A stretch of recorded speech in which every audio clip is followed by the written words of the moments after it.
வணக்கம் மக்களே. Big pass ஹவுஸ்குள்ள பார்த்தீங்கன்னா 24 மணி நேரத்துக்குள்ள ஒரு ஆள் எவிக்ட் ஆவாங்க அப்படின்ற மாதிரி சொல்லிடுறாங்க, அனௌன்ஸ் பண்ணிடுறாங்க. அதன்படி பார்த்தீங்கன்னா அந்த பொறுப்பையும் கண்டஸ்டன்டான உங்கள் கையிலே நான் கொடுக்குறேன்ப்பா. ஒவ்வொருத்தவங்களா வந்து ஒரு ஆளை சூஸ் பண்ணுங்க. அவங்க பேர் சொல்றதோட மட்டும் இல்லாமல் என்ன காரணத்துக்காக நீங்கள் அவங்கள நாமினேட் பண்ணுறீங்க, அவங்க ஏன் இந்த வீட்டில் இருக்கக்கூடாதுன்னு நீங்கள் நினைக்கிறீங்க அப்படின்ற மாதிரி சொல்லிடுங்க அப்படின்ற மாதிரி பிக் பாஸ் அனௌன்ஸ் பண்ணுறாரு. அதன்படி பார்த்தீங்கன்னா ஹவுஸ்மேட்ஸ் எல்லாருமே ஒவ்வொருத்தவங்க பேரை சொல்கிறாங்க. இதெல்லாம் கேட்கும்போது என்னங்கடா மனசுக்குள்ளே இவ்வளோ வச்சுருக்கீங்க அப்படின்ற மாதிரி எனக்கே ஃபீல் ஆகுச்சு. பாருங்கள் யார் யார் பேரை என்ன ரீசன் சொல்லியிருக்காங்கன்னு மட்டும் நான் வரிசையாக சொல்கிறேன். அர்ணவ் தான் முதல்ல வந்தார். அவர் என்ன சொல்கிறாருன்னா அன்ஷிதாவை தான் சொல்கிறாரு, போட்டு தாக்கு அப்படின்ற மாதிரி தான் இருந்துச்சு. என்ன ரீசன் சொன்னார் தெரியுமா உங்களுக்கு? அன்ஷிதா மேடம்க்கு வெளியில் நிறைய ப்ராஜெக்ட்ஸ் இருக்குது. அவங்க வந்து டைமை இங்கே வேஸ்ட் பண்ணணும்னு அவசியம் கிடையாது.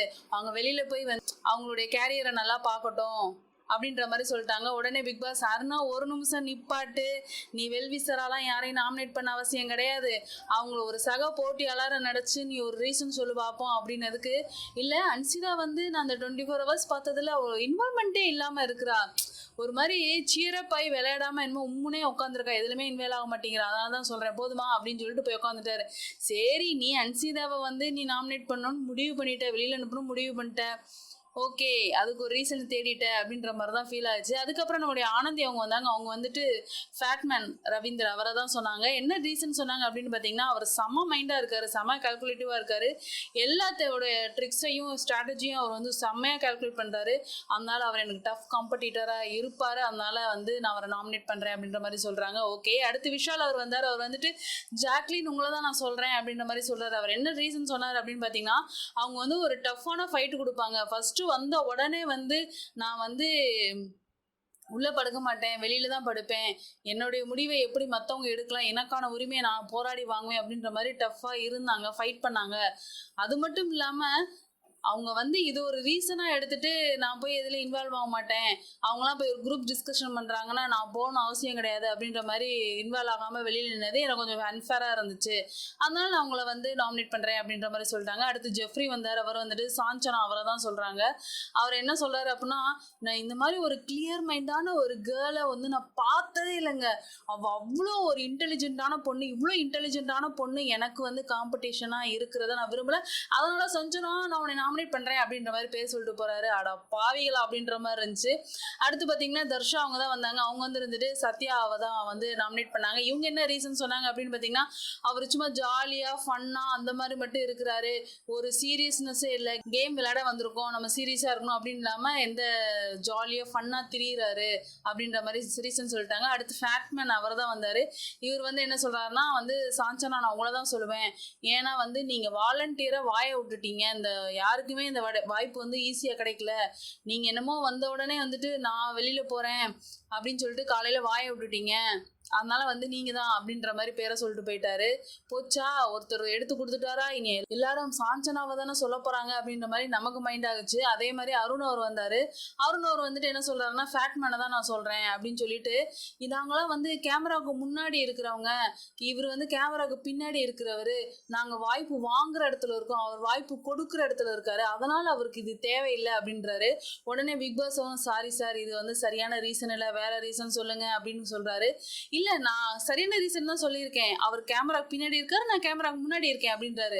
அப்படின்னு Bigg Boss no this is not valid அப்படின்னு சொல்றாரு. ஹவுஸ்மேட்ஸும் புரிய வைக்க ட்ரை பண்றாங்க. அவரும் வேற ஏதாவது ரீசன் சொல்லு, நீ அவர் ப்ரொஃபஷனலை பத்தி பேசிட்டு இருக்கிற, அவர் வேலையை பத்தி பேசாத, ஒரு கண்டஸ்டண்டா இங்க இருக்கிறத பத்தி பேசு அப்படின்னு அருண் சொல்றாரு. இப்ப என்ன சொல்ல வரீங்க, அவர் வந்து பிசிக்கலா வந்து ஃபிட் கிடையாது, எந்த டாஸ்க்கும் அவரால் விளையாட முடியாதுன்னு சொல்லி என்னை ரீசன் சொல்ல சொல்றீங்களா, யூ சீட், என்னை வந்து இவ்வளவு சீப்பா நினைச்சிட்டீங்களா அப்படின்ற மாதிரி கிரியேட் பண்றாரு. உடனே மற்ற கண்டஸ்டன்ட்லாம் டே பாவி சரியா புரிஞ்சு பதில் சொல்றா அப்படின்ற மாதிரி எல்லாருமே ரியாக்ட் பண்ணாங்க. சரிங்க சார், இப்போ என்ன சார், ஃபேட்மேன் அவரை பற்றி நான் ஒரு பாயிண்ட் எடுத்து கொடுக்கணும் கண்டஸ்டண்ட்டா, அவ்வளோதானே, ஓகே சார், அவரை வந்து இங்கே வந்து அவர் இருக்க வேண்டிய தேவையில்லை சார், அதனால தாங்க சார் அப்படின்னு சொல்லவும், இவன் எவ்வளோ சொன்னாலும் கரெக்டான பதில் சொல்ல மாட்டான் போல் இருக்கே, சரி போய் தொலை அப்படின்ற மாதிரி பிக் பாஸும் அவரை விட்டுறாரு. அதுக்கப்புறமா பார்த்தீங்கன்னா சத்யா அவர் தான் வராரு. வந்துட்டு முத்துக்குமரன் அவரை சொல்கிறாரு. என்ன சொல்கிறாருன்னா, நீ வந்து ரொம்ப டஃப்பாக இருக்கிற, பேச்சுலேயும் சரி ஃபிசிக்கலில் கண்டிப்பாக டஃப்பாக இருப்பேன், எனக்கு டஃப் ஃபைட் கொடுப்பேன்னு எனக்கு தோணுது, அதனால் நான் உன்னை நாமினேட் பண்ணுறேன் அப்படின்ற மாதிரி சொல்லிடுறாரு. அடுத்து தர்ஷிகா வராங்க. அவங்க வந்து ஃபேட்மேன் ரவியை தான் சொல்கிறாங்க. என்ன சொல்கிறாங்க அப்படின்னு அப்படின்னு பார்த்தீங்கன்னா, சார் நீங்க ரொம்ப வயசான கண்டஸ்டன்ட். நான் உங்களை பார்த்து ரொம்ப ஆச்சரியப்படுறேன். நீங்க ரொம்ப ஸ்ட்ராங்கான கண்டஸ்டன்ட்டா இருக்கிறீங்க. இப்படி இருந்தீங்கன்னா என்னால விளையாடவே முடியாது.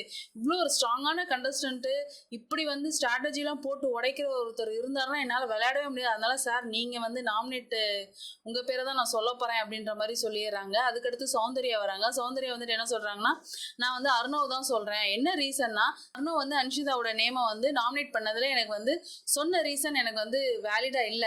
அதோட வந்து அவர் அன்சிதாவ பேர் சொல்லும்போதே அவரோட கேம் பிளே என்ன அப்படின்றது எனக்கு புரிஞ்சு போச்சு. 2 பேரும் க்ளோஸ் தான். ஆனாலும் ஏன் அவர் வந்து அவர் பேரை வந்து மென்ஷன் பண்ணணும்? This is cheap trick you no.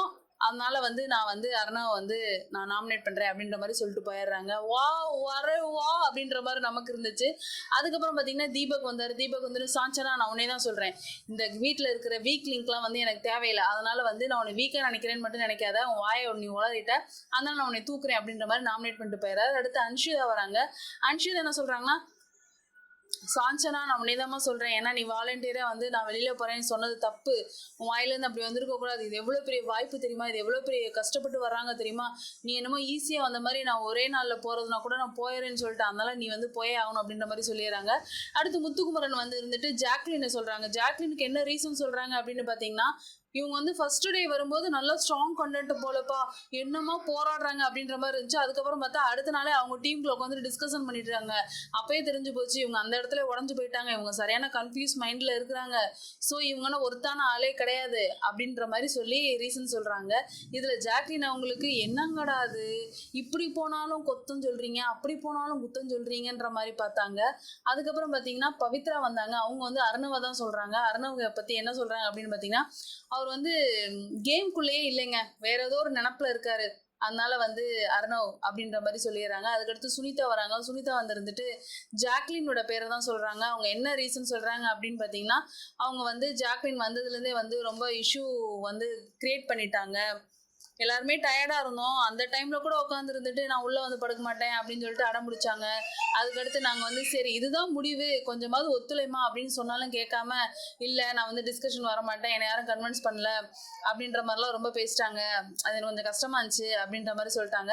அதுக்கடுத்து பார்த்தீங்கன்னா ஜாக்லின் அவங்க வந்து சாஞ்சனாவை சொல்றாங்க. சாஞ்சனாவுக்கு அவங்க சொன்ன ரீசன் தாங்க ரொம்ப மனசு வலிச்சிருச்சு அப்படின்னே சொல்லலாம். அவங்க என்ன ஓப்பன் டாக்கா சொல்லிட்டாங்க, சாஞ்சனா நீ போனாதாம்மா நான் இந்த வீட்டில் இருக்க முடியும். அதனால வந்து நான் உன்னை பேரை நாமினேட் பண்றேன். ஏன்னா நீ தான் லீடிங்ல இருக்கிற. நீ நானும் டஃப் ஃபைட் ஆகக்கூடாது. நான் வந்து டைப்ல வந்து நிக்க கூடாது. அதனால வந்து நான் உன் பேரை வந்து நாமினேட் பண்றேன். நீ போனாதான் நான் அந்த வீட்டுல இருக்க முடியும். எனக்கு இந்த வீடு வேணும் அப்படின்ற மாதிரி சொல்லிட்டாங்க. இந்த இடத்துல வந்து சாஞ்சனா ரொம்ப உடஞ்சிட்டாங்க அப்படின்னே சொல்லலாம். அடுத்து சாஞ்சனா வந்தாங்க. சாஞ்சனா வந்துட்டு ஜாக்லினோட நேமை தான் சொல்றாங்க. சொல்லிட்டு அவங்க என்னை வந்து தப்பா புரிஞ்சுக்கிட்டாங்க. அவங்க சொன்ன மாதிரி நான் கிடையாது அப்படின்ற மாதிரி சொல்லிட்டாங்க. அதுக்கப்புறம் வந்து ரஞ்சித் அவர் வந்தார். ரஞ்சித் வந்து இவராவது ஏதாவது மாத்தி சொல்வாரா அப்படின்னு பார்த்தா அவரும் சாஞ்சனாவை தான் சொல்றாரு. அவர் என்ன சொல்றாருன்னு பார்த்தீங்கன்னா, நான் குளிச்சுட்டு வரும்போது அந்த பாப்பா சொல்லுது இந்த மாதிரி 24 மணி நேரத்துல கேர்ள்ஸ் சைட்ல இருந்து ஒரு ஆள் எலிமினேட் ஆகி ஆகணும் அப்படின்னு சொன்னாங்கன்னா, நீங்க யாரும் போக வேணா, உங்களுக்காக நான் போறேன்னு சொல்லுது சர்வசாதாரணமா. இந்த சின்ன பொண்ணு வந்து இப்படி வந்து ஒரு கிடைச்ச வாய்ப்பை வந்து இவ்வளவு கஷ்டப்பட்டு எல்லாருக்கும் கிடைச்ச ஒரு வாய்ப்பை என்னமோ ஈஸியா தூக்கி கொடுத்துட்டு போறேங்குது. இது எனக்கு ரொம்ப மனசு கஷ்டமா இருக்குது கண்ணு அப்படின்ற மாதிரி சொல்லி அவங்க பேரை சொல்லிட்டாங்க. இப்படி எல்லாருமே போட்டு நாமினேஷன்ற பேர்ல குத்துனதுல சாஞ்சனா பேர் தான் அதிகமா குத்து வாங்கிருச்சு. அதனால பிக் பாஸும் சாஞ்சனாவை வந்து உடனே வந்து வீட்டை விட்டு வெளியேறணும் அப்படின்ற மாதிரி சொல்றாங்க. அதே மாதிரி விஜய் சேதுபதி அவருடைய கையால கொடுக்கப்பட்ட அந்த பிக் பாஸ் கோப்பையும் வந்து ஒரு கல்லு மாதிரி வெளியில செட் பண்ணி, கார்டன் ஏரியால செட் பண்ணி அங்க வச்சு உடைச்சிட்டு நீ வெளியில வந்துருமா அப்படின்ற மாதிரி கூப்பிட்டு வந்துடுறாரு. உண்மையிலேயே சாஞ்சனா வந்து எவிக்ட் ஆகி வெளியில வந்துட்டாங்களா, இல்ல அவங்கள சீக்ரெட் ரூம் மாதிரி வச்சு திரும்ப உள்ள கொண்டு வருவாங்களா அப்படின்ற எந்த ஒரு லீடுமே நமக்கு கிடைக்கவே இல்லை. என்ன நடக்க போகுது அப்படின்றது இனி போக போக தான் தெரியும். இந்த எவிக்ஷனுக்கு அப்புறமா வீட்டுல நிறைய புகஞ்சுக்கிட்டே இருக்குது. அது என்னன்றதை நம்ம அடுத்தடுத்த வீடியோல பார்க்க தான் போறோம். இது போன்ற பிக் பாஸ் சம்பந்தமான செய்திகளை அறிந்து கொள்ள எங்களோட சேனலோட இணைந்திருங்கள். மறக்காம எங்களோட சேனலை சப்ஸ்கிரைப் பண்ணுங்க, என்னோட வீடியோ லைக் பண்ணுங்க. உங்களோட சப்போர்ட் எனக்கு ரொம்ப தேவை. மீண்டும் அடுத்த வீடியோல பார்க்கலாம். பாய்.